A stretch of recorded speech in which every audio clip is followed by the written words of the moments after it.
Hi, Paul Sackis, Good News Broadcast, speaking to Bernie Unrau. Hi, Bernie, how are you? Great, thanks, Paul. Bernie, you're in Canada, and you have created a concept for, well, you've written many books, and plays, and potential movies, and so on and so forth. You have something very special that has caught our attention, and it's called ROM. Tell us about it. Okay, the ROM came to me in a flash of inspiration many years ago during the giant blackout in the Northeast. About 50 million people were in the dark. I was taking surgical courses at the University of Toronto, and as I stood there and peered out over the skyline, I saw a flash of lightning strike the CN Tower, and in sort of a Michael Crichton what-if moment, I said, well, what if a lightning bolt strikes the ROM, the Royal Ontario Museum? Bingo. That was it. Okay. The Royal Ontario Museum is a historic location in Canada? Yeah, it's in downtown Toronto near Queen's Park, right off the university. Very beautiful ethnic area of Toronto. But it's now undergone an incredible facelift by an architect, Liebeskind. It's a very garish sort of rhomboid, crystalloid structure. But I thought the special effects would be fantastic if a lightning were to strike the museum and then unleash these holy terrors. A series of dinosaur eggs that were brought back by Michael Lee Chin, the billionaire investor who paid for the addition to the ROM. And that, of course, sets the story, sets the stage for this horrific thriller. Now, I know you have lots of aspects of Bernie. You're a dentist as well? I mean, you were taking surgical courses. Are you a doctor? What is your part of your profession? Well, my background is medicine and dentistry. I basically buried myself in the books for 20 years, in the medical libraries, the geology libraries, aerospace. But my background is 20 years of medicine and dentistry, and I'm board certified in nine times. So 3 postdoctoral, which is irrelevant now. The theory, as Einstein said, imagination is infinitely more important than knowledge. So the ROM, the book, to become a movie, or a trilogy, or what kind of thought process are you looking to create here? Well, as you know, during the last book tour, your last interview with yourself, Michael Crichton unfortunately passed away, and he left a huge hiatus, and there'll be mighty big shoes to fill. But he was one of my inspirations, and it was for this reason, perhaps, that it inspired me to write this book. A possible closure to the series, or perhaps a segue to the next trilogy. So in this book, which the ROM could essentially be called the Jurassic Park IV, the Extinction, but it leads to the possibility of a whole new genesis, a whole new evolution of the dinosaur in a trilogy that I have planned. Evolution, yes. Now, portmanteau of evil and evolution. See, who's to say what may happen with the species now in modern society? A dinosaur now put into man's environment with all types of contagion, radioactive contamination. Who's to say where the species will evolve? Okay, so let's think this through. I mean, and you've written about it, and I live on the corner of the Museum of Natural History, and I think we got a few of those dinosaurs hanging out in there. So it could be the similar situation.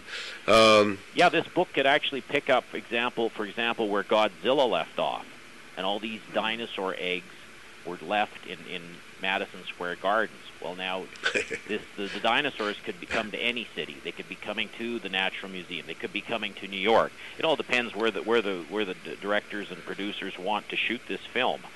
But essentially, the whole point is, like Mary Shelley's Frankenstein, the spark that triggers these eggs, this genetic material, which now may have evolved and may have mutated and so on, is now unleashed. Whether it's Toronto, New York, is irrelevant. It could be any city globally. And that is the point here.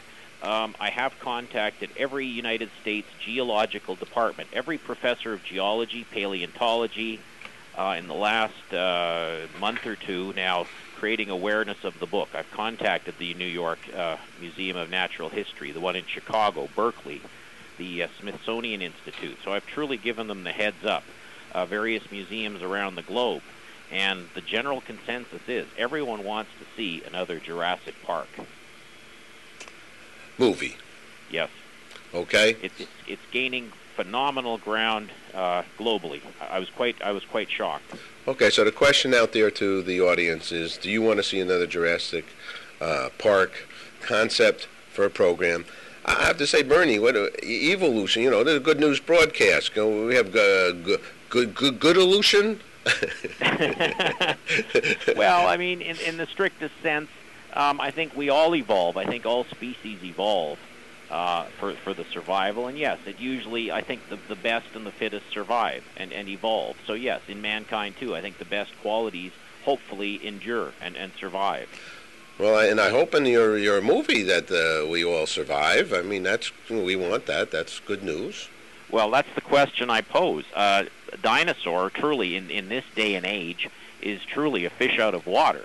I mean, I think they may be shocked to when a raptor goes on a road trip through Ontario, neck of the woods, or wherever, that I don't think it's quite the friendly, pleasant, primordial swamp that it used to be.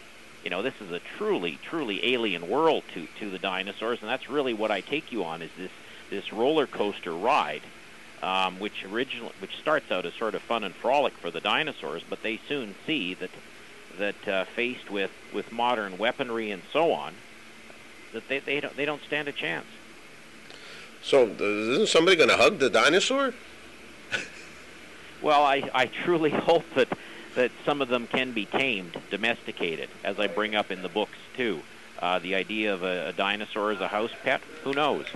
But I think kids still find a fascination with dinosaurs. You know, this may trigger a whole new generation of dinosaur lovers. You know, open up museums and books and dinosaur digs. I think kids overall are fascinated with the concept. All right, we're going to have some good news here, though, right, Bernie? I believe so. You're the author, so it's in your mind and thusly in your pen. Right, and now it's soon in the hands of the producer and the director's camera. All righty, it's all good. So everybody out there, if you have some comments and thoughts, or you would like to know a little bit more about what's going on with Ram, Bernie's vision, write in the good news at goodnewsbroadcast.com. We'll get it over to Bernie. Bernie, do you have a website or a place that they can... You can actually directly vote for the ROM. There is a Where's YouTube posting. It's called The ROM at the ROM / the BOSI, BOSI, which is the Business of Show Institute Video Pitch Contest, which is underway right now. And other than that, you can contact me directly at my website, which is http://www.caltexpress.com. That's Cal, C-A-L as in California, Tex as in Texas, Press, Press.com. Okay, Bernie, and we'll have this indicated in the text that goes along with this interview. Bernie, always a pleasure. Your writing talents are magnificent. I'll tell you, everybody out there. I've read a lot of Bernie stuff, and Bernie is like a Steinbeck of writing here.